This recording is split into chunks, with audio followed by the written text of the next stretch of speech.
July 26, 1968. Somewhere over the skies of North Vietnam, two American airmen sat inside a cockpit heated to over 400 degrees Fahrenheit, streaking through the upper atmosphere at a speed no enemy could match. In the rear cockpit, Reconnaissance Systems Officer Major Jerry Crew watched the electronic countermeasures panel as a yellow light suddenly illuminated. Then another, then a third.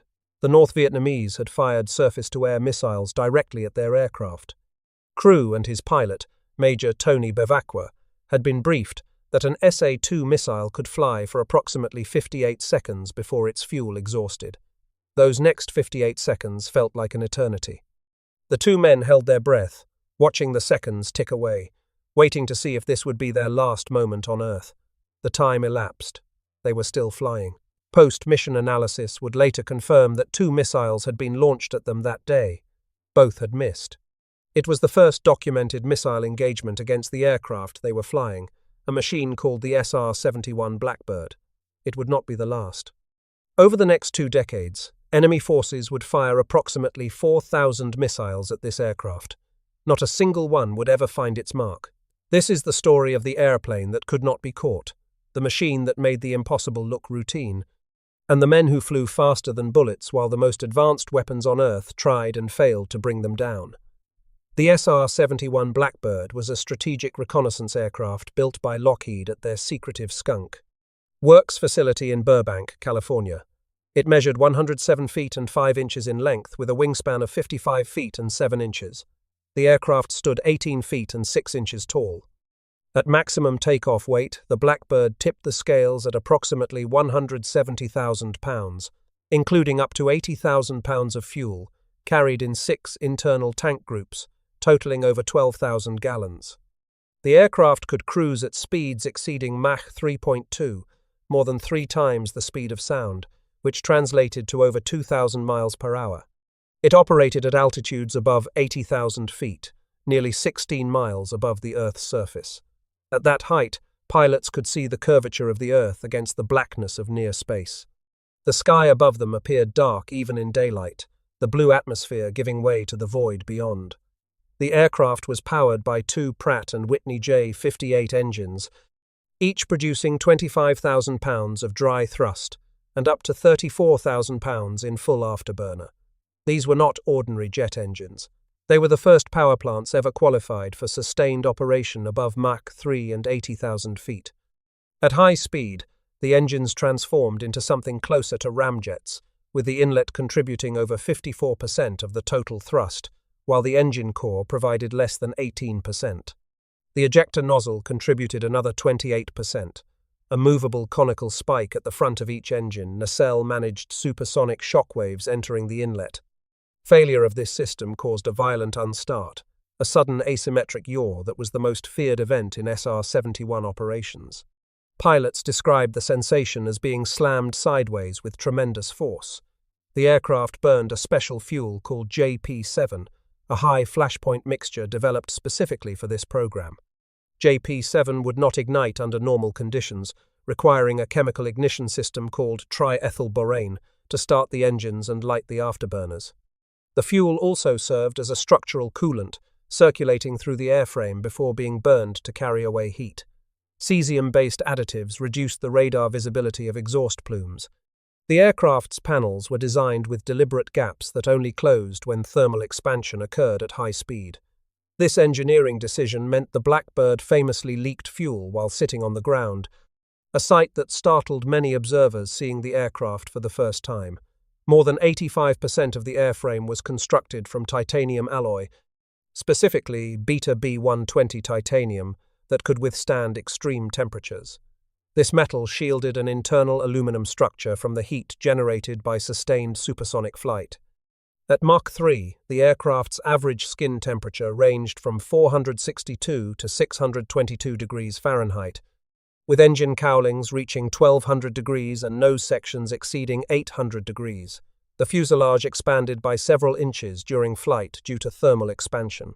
The windscreen was made of quartz glass 1¼ inches thick.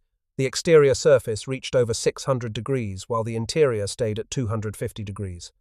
Conventional glass would have softened and failed at these temperatures. The aircraft also incorporated some of the earliest stealth technology ever deployed on a military platform. Its distinctive chine design, those sharp edges running along the fuselage and blending smoothly into the wing, reduced its radar cross-section. A special iron ferrite paint absorbed radar energy while simultaneously radiating heat, giving the aircraft its signature black appearance and its famous name. Radar-absorbing composite materials were incorporated into sawtooth-shaped skin sections. Despite a wing area of approximately 1,800 square feet, the aircraft's radar cross-section was reduced to about 110 square feet, a remarkable achievement for the 1960s. Kelly Johnson later acknowledged that Soviet radar technology advanced faster than stealth measures could defeat it, making speed and altitude the primary defenses. From its reconnaissance sensors, the SR-71 could survey 100,000 square miles of terrain per hour. The reconnaissance systems officer in the rear cockpit operated a suite that included high-resolution optical cameras, side-looking airborne radar, and signals intelligence collection equipment. The cameras had resolution sufficient to identify objects as small as a car's license plate from 80,000 feet. A sophisticated electronic countermeasures system could jam most acquisition and targeting radar. The system absorbed enemy radar signals, memorized their characteristics, and retransmitted stronger versions projected away from the aircraft.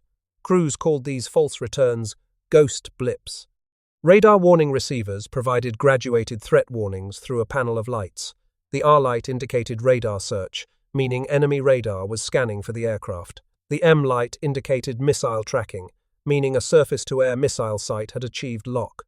The L light indicated launch, meaning missiles were actually in the air. But the SR-71 was more than just an engineering marvel. It represented the collective genius and determination of American aerospace innovation at the height of the Cold War.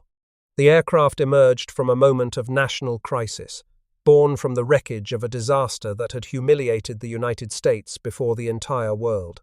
On May 1, 1960, a Soviet surface-to-air missile battery fired an a two-guideline missile that struck a CIA-2 spy plane over the Soviet city of Sverdlovsk. The pilot, Francis Gary Powers, survived the explosion that destroyed his aircraft but was captured after parachuting to the ground. The incident triggered an international crisis that embarrassed the Eisenhower administration and exposed American reconnaissance operations to global scrutiny. Soviet Premier Nikita Khrushchev displayed the wreckage before television cameras. The United States initially claimed the aircraft was a weather research plane that had strayed off course. The Soviets produced the captured pilot and his equipment, proving this cover story false. The U-2 had flown above 70,000 feet, an altitude that was supposed to be beyond the reach of Soviet defenses. The shoot-down proved that assumption fatally wrong. High altitude alone was no longer enough to guarantee survival. America needed something that could not be reached at all.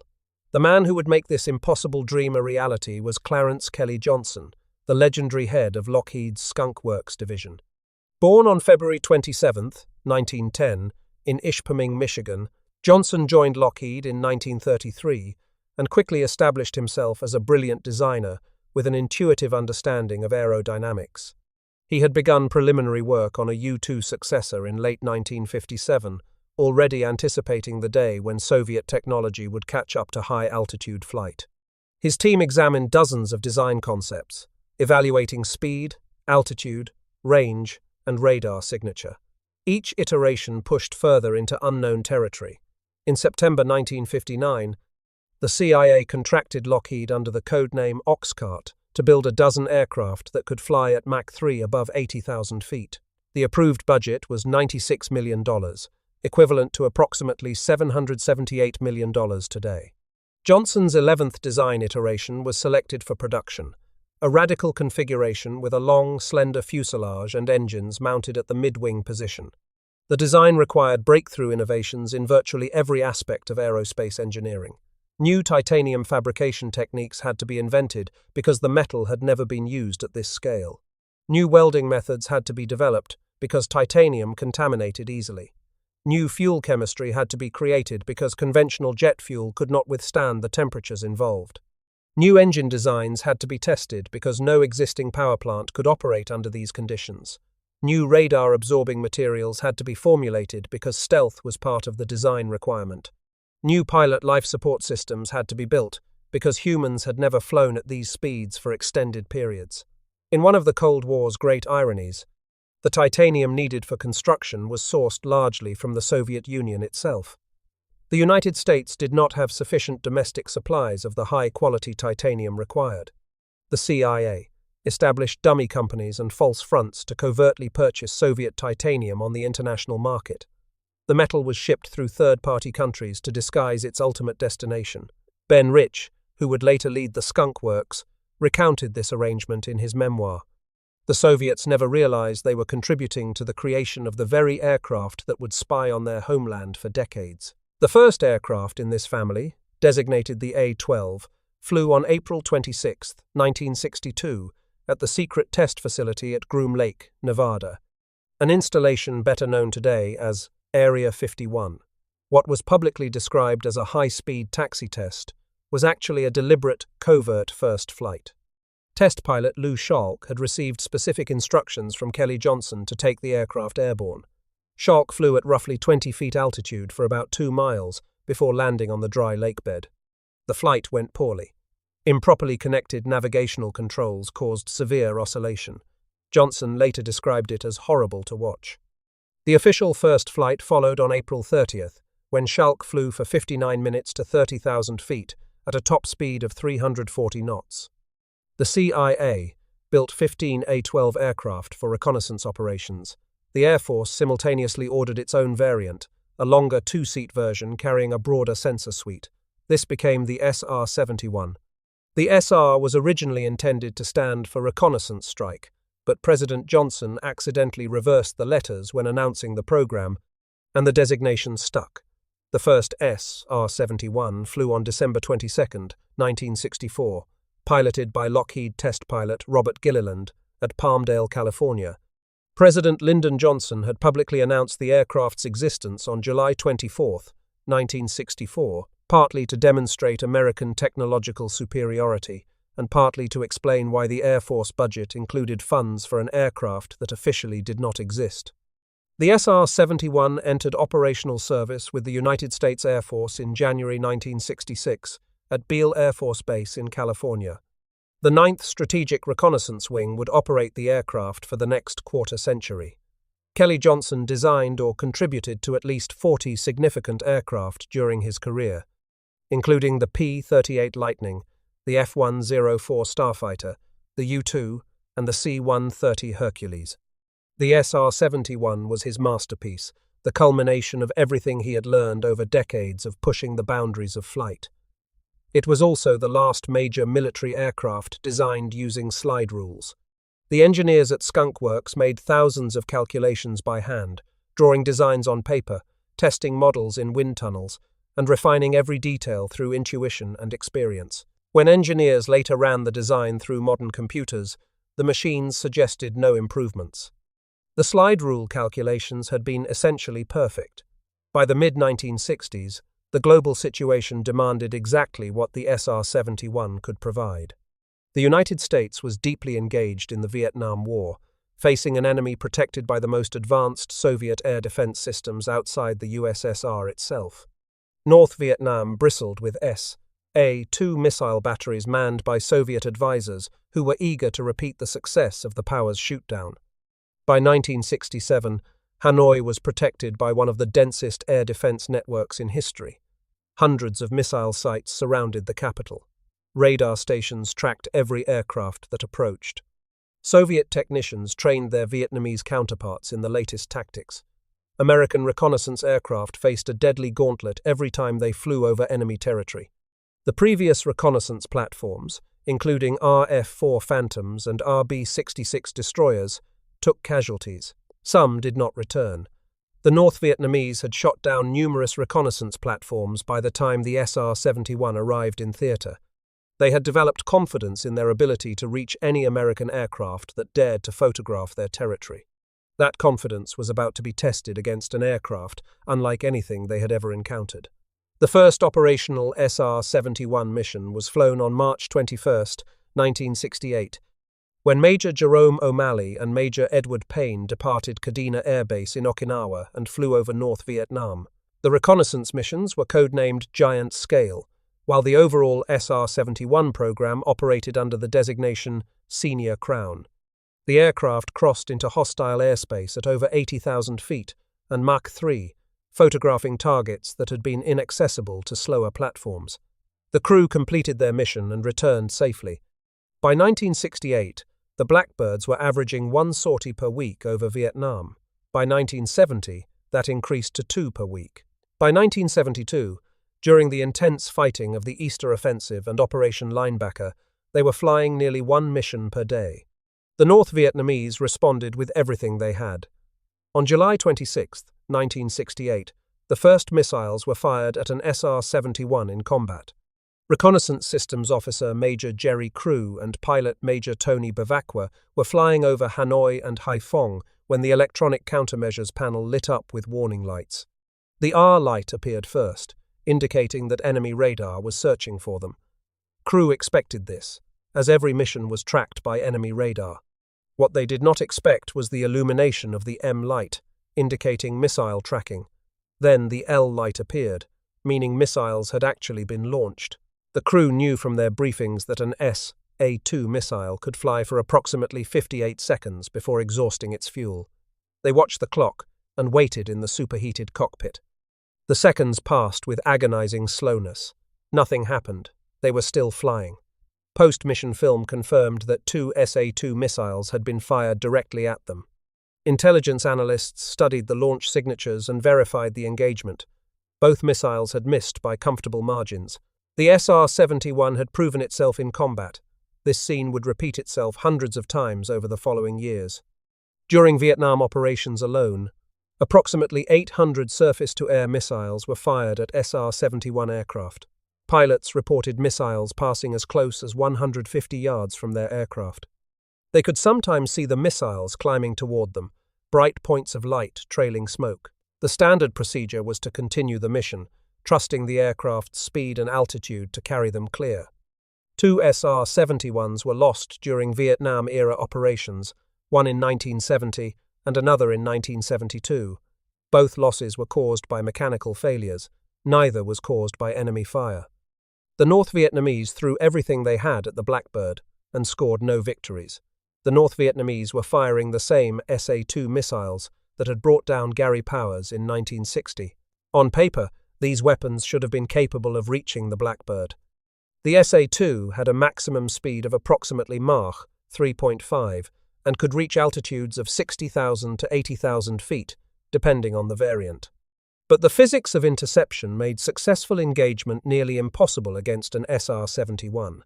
An SR-71 at Mach 3.2 crosses 36.5 miles every single minute. That works out to approximately 3,200 feet per second, faster than a bullet from a World War II M1 Garand rifle. The aircraft covers a mile every 1.6 seconds.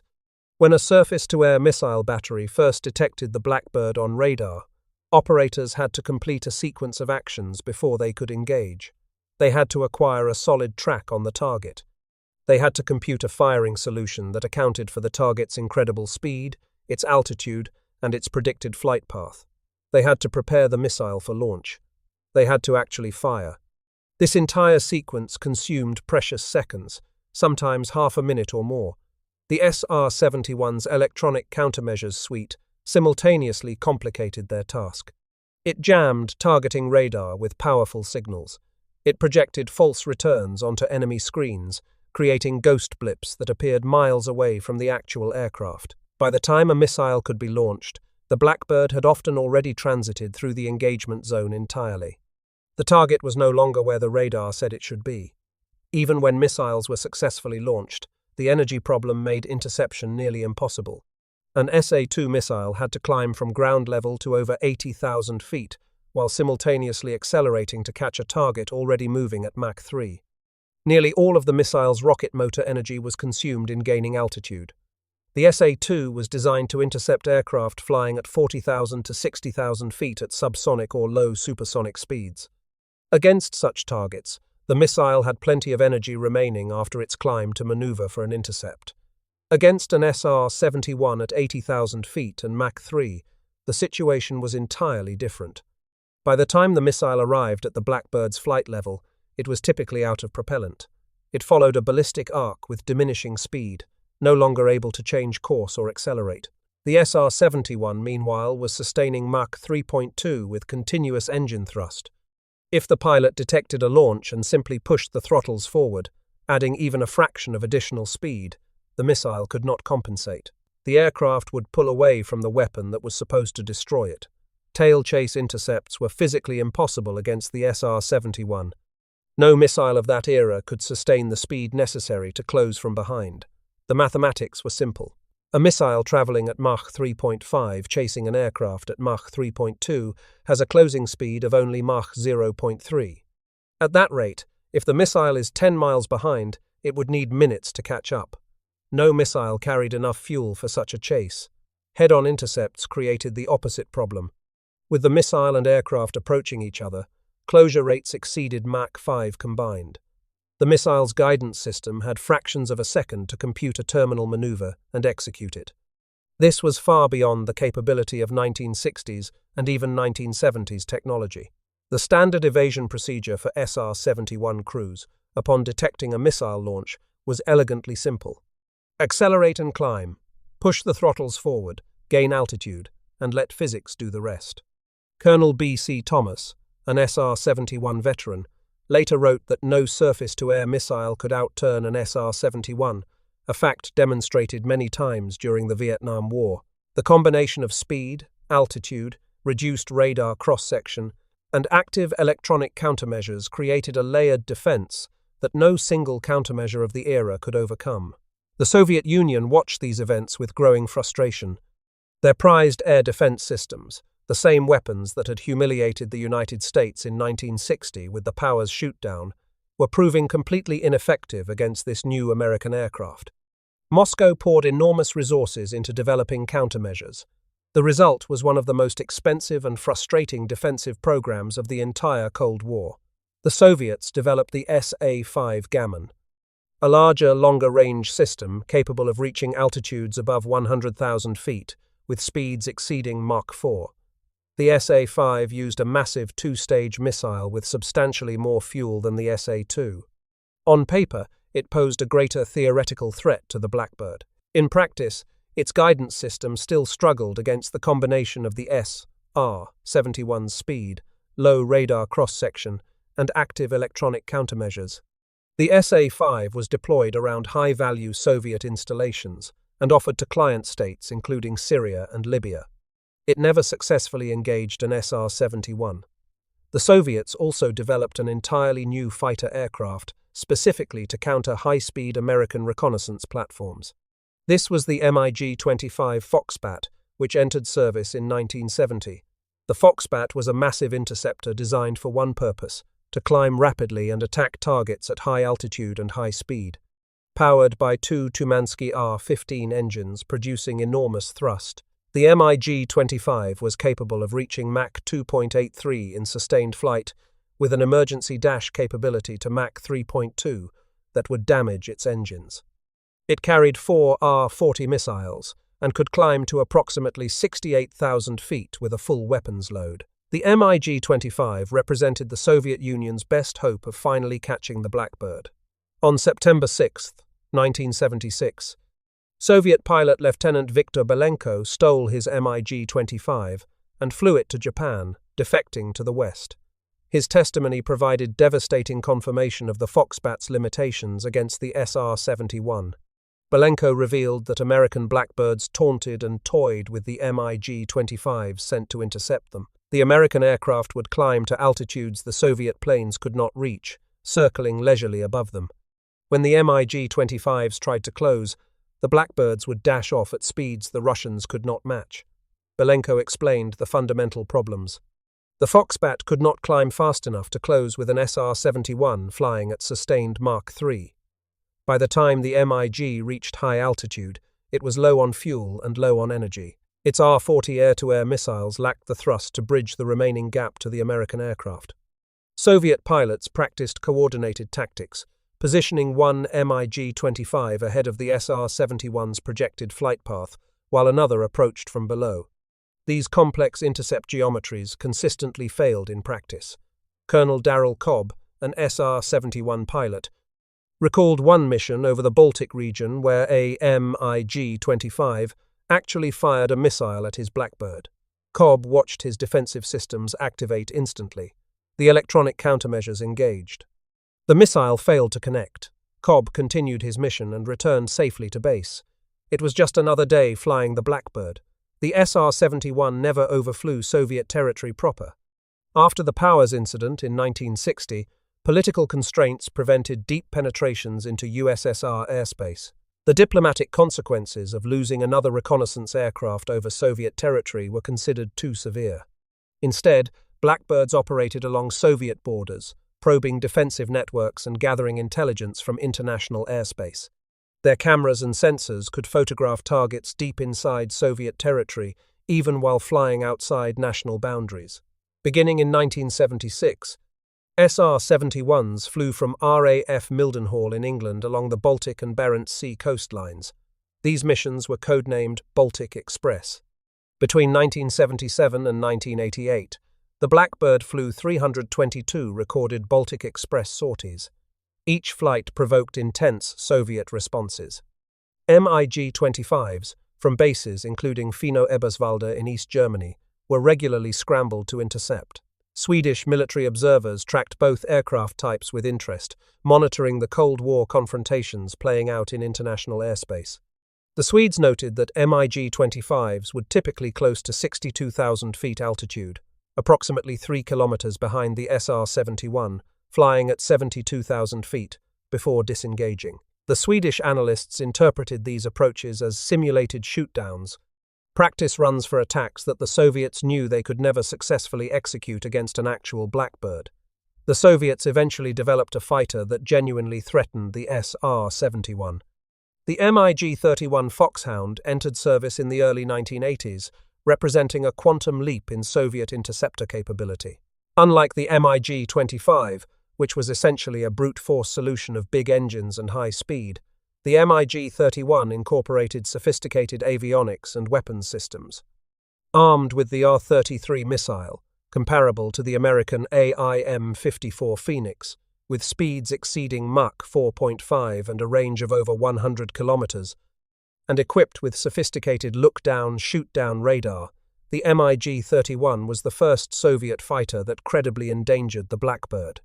On June 3, 1986, Majors Stormy Boudreau and Ted Ross departed RAF Mildenhall in SR-71 serial number 64-17980. As they flew over the Barents Sea, 6 Soviet fighters executed a coordinated turning intercept.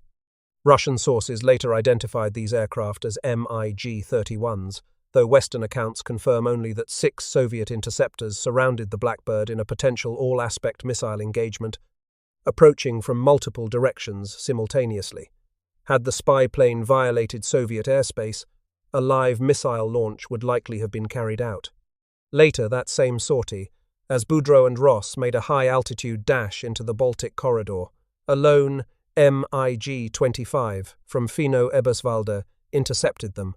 It was one of the most dramatic encounters of the Cold War reconnaissance program. Major Mikhail Miyagi, one of the first MiG-31 pilots, later recounted in interviews that he achieved a radar lock on an SR-71 at 52,000 feet from a distance of 120 kilometers. This was a capability that earlier Soviet aircraft could not match. Miyagi claimed there was practically no chance an SR-71 could have avoided an R-33 missile under those circumstances. Whether this claim was accurate or Soviet bravado remains debated among aviation historians and intelligence analysts. The R-33 was a formidable weapon, but the SR-71's electronic countermeasures were highly sophisticated and constantly updated. What is notable is that SR-71 missions near Soviet territory appear to have diminished after these encounters. The Blackbird's absolute invulnerability may have finally expired on paper in the late 1980s, even if it was never actually tested in live-fire combat against the new Soviet systems. Beyond Vietnam and the Soviet frontier, the SR-71 operated in some of the most dangerous airspace on Earth. Blackbirds flew missions over and near the Korean demilitarized zone, particularly after North Korea seized the American intelligence ship USS Pueblo in January 1968. The rocket ride was an unrefueled mission launched from Kadena directly to the Korean DMZ and back on a full fuel load of 65,000 pounds. These missions photographed North Korean military installations and monitored activity along the heavily fortified border. The last documented surface-to-air missile launch at an SR-71 occurred on August 26, 1981, when North Korea fired a Soviet-guided missile at a Blackbird piloted by Maury Rosenberg with reconnaissance systems officer Edward McKim. The missile missed. North Korea's air defenses proved no more capable than North Vietnam's had been. On April 16, 1986, following American airstrikes against Libyan leader Muammar Gaddafi's regime in Operation El Dorado Canyon, Major Brian Shul and reconnaissance systems officer Major Walter Watson flew their SR-71 from RAF Mildenhall over Libya to photograph bomb damage assessment. As they approached their final turn over Libyan territory, Watson detected launch signals from Libyan SA-2 and SA-4 missile batteries. Multiple missiles were climbing toward them. Shul pushed both throttles to the stops, demanding everything the J-58 engines could provide. The aircraft accelerated past its normal operating limits. Shul later reported that the plane was flying a mile every 1.6 seconds, well above their normal Mach 3.2 limit. He estimated they exceeded Mach 3.5, the fastest any SR-71 was ever flown operationally. The Blackbird outran the Libyan missiles, pulling away from the climbing weapons until they fell harmlessly into the Mediterranean. The aircraft actually overran their refueling tanker waiting over Gibraltar, requiring the tanker to reposition before they could take on fuel for the return flight. The SR-71 provided critical intelligence across multiple conflicts and crises. During the 1973 Yom Kippur War, Blackbirds monitored Israeli and Arab troop positions as the fighting raged across the Sinai and Golan Heights. These missions provided American policymakers with real-time intelligence about the rapidly changing battlefield. Blackbirds covered the Israeli invasion of Lebanon in 1982.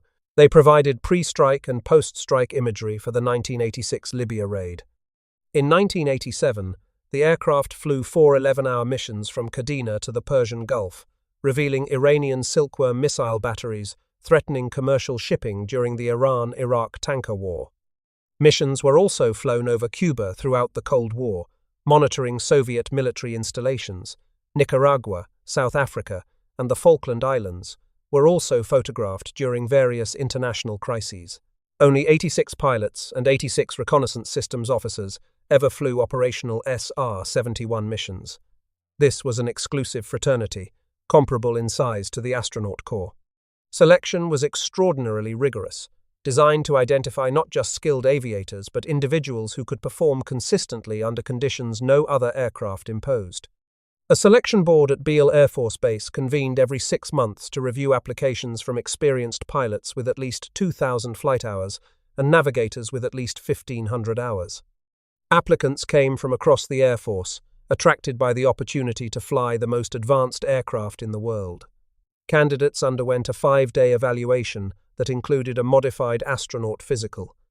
This meant treadmill stress tests to evaluate cardiac function, electroencephalograms to check brain activity, lung capacity testing, glucose tolerance testing, sinus X-rays to ensure candidates could handle pressure changes, and a 1-hour psychiatric interview to assess psychological stability. Candidates received SR-71 simulator evaluations to assess their performance under stress, including simulated emergencies and equipment failures. The required security clearance was Senior Crown, a special access requirement classification reserved for the most sensitive military programs. Background investigations extended to every aspect of a candidate's life. Colonel Rich Graham, who commanded the 1st Strategic Reconnaissance Squadron beginning in January 1980, later wrote that the selection philosophy was simple. The board invited individuals they thought they would like to hire, and then looked to see if there was any reason not to hire them. Graham noted something counterintuitive about the process. The more recommendations an applicant had from general officers, the less likely their chances of selection. Political connections were not what the program wanted. What mattered was flying skill, judgment, and the ability to remain calm while traveling at over 2,000 miles per hour in a cockpit heated to several hundred degrees.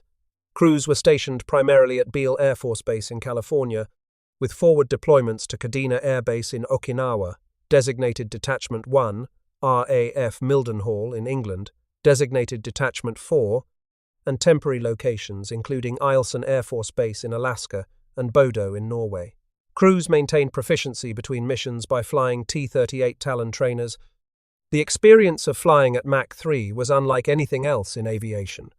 Pilots wore full pressure suits, virtually identical to astronaut garb, complete with self-contained oxygen supplies. The suits were necessary because at 80,000 feet, atmospheric pressure was so low that a person's blood would boil without protection. Suiting up took considerable time and assistance from specialized technicians. At 80,000 feet, pilots could see the curvature of the Earth against the dark sky. Stars were visible even during daylight. Meals came in toothpaste-like tubes that could be squeezed through a port in the helmet. Water was sipped through a straw, guided into a helmet port using a small mirror. Pilots had to remain in their pressure suits for the entire mission, which could last several hours. Lieutenant Colonel Joseph Vida logged 1,392.7 hours in Blackbirds, more than any other crew member, spending the equivalent of nearly 2 months of his life in that pressurized suit above 80,000 feet. Brian Shul became the most famous SR-71 pilot through his books Sled Driver and the Untouchables and his legendary storytelling on the lecture circuit. His path to the Blackbird was remarkable in itself. During the Vietnam War, Shul was shot down near the Laos-Cambodia border while flying an AT-28D Trojan on a close air support mission. He suffered near-fatal burns covering much of his body and was given almost no chance of survival. Doctors told him he would never fly again. He proved them wrong. Shul not only survived but returned to flight status through sheer determination and years of rehabilitation. He flew the A-7D attack aircraft and became one of the first A-10 Warthog pilots, before ultimately being selected for the SR-71 program. His account of outrunning Libyan missiles at Mach 3.5 remains one of the most dramatic stories in aviation history. His story about requesting a ground speed check from Los Angeles Air Traffic Control, where his Blackbird embarrassed every other aircraft on the frequency with its speed, became what the Smithsonian called the most repeated SR-71 story ever told. Shul died on May 20, 2023, at the Nevada Military Support Alliance 20th Anniversary Gala in Reno, Nevada. He had just completed his keynote speech to an audience of approximately 800 attendees and finished signing books when he suffered a cardiac arrest and collapsed. Doctors at the event administered emergency care, but he could not be revived. His reconnaissance systems officer, Major Walter Watson, was the only African-American officer in Air Force history associated with the SR-71 program. The SR-71 compiled an operational record that remains unmatched in military aviation history. The fleet accumulated 53,490 total flight hours, with 11,675 hours flown at Mach 3 or above. From 1966 to 1990, the Blackbird flew over 3,500 operational reconnaissance missions across multiple continents and conflict zones. Kadena Detachment 1 alone conducted 2,410 missions between 1968 and 1990. The most flown individual aircraft, SR-71 serial number 61-7976, logged 2,981 flying hours across 942 total sorties, including 257 operational missions. 12 SR-71s were lost during the aircraft's career. Every single one of those 12 losses was caused by accidents, mechanical failures, uncontrolled engine, unstarts, and other technical problems claimed those aircraft. Not a single one was lost to enemy action. One fatality occurred within the program when Jim Zweyer was killed on January 25, 1966. Zweyer was a retired Air Force colonel with World War II combat experience as a bombardier who had joined Lockheed as a civilian flight test specialist. His aircraft, serial number 61-7952, disintegrated during a high-speed test flight at Mach 3.18 and approximately 78,800 feet. The pilot, Bill Weaver, survived what should have been an unsurvivable accident. The aircraft broke apart around him at over 2,000 miles per hour. Weaver did not even pull his ejection handle. His ejection seat never left the aircraft.